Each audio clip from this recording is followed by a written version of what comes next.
তাহলে আপনি the সেলেস্টের glycolic অ্যাসিডটা চুরি করেছেন। না, আমি কিনেছি। How did you get the money? আমার বয়ফ্রেন্ড আমাকে 1199 টাকা পাঠিয়েছিল। But you don't have a boyfriend. কালকেই তো হয়েছে আমার বয়ফ্রেন্ড। একদিনের মধ্যে বয়ফ্রেন্ড বানিয়ে ফেলেছেন?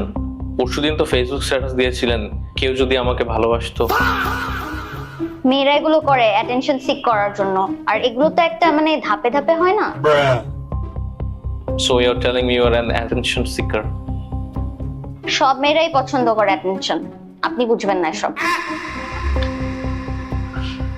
Let's get back to the story. আপনার অ্যাকাউন্ট তো সেই কথা বলে না। গত 2 দিনে আপনার অ্যাকাউন্টে কোনো ট্রানজাকশনের আমরা এভিডেন্স পাইনি। না, আমার বয়ফ্রেন্ড ক্যাশ দিয়েছিল। মিথ্যার উপর মিথ্যার কত বলতে থাকবেন? আপনার গত 24 ঘন্টার গতিবিধি আমাদের কাছে রেকর্ডেড আছে। আপনি কই গিয়েছিলেন, কখন খেয়েছেন, কখন রেস্টুরেন্টে গিয়েছেন, সবকিছু আমাদের কাছে আছে। So it's better you just assume it. আপনি বেশি বেশি কোয়েশ্চেন করছেন। I need some space. এত আনসার আমি এখন দিতে পারবো না, নেক্সট এপিসোডে পরের আনসার গুলো দিব।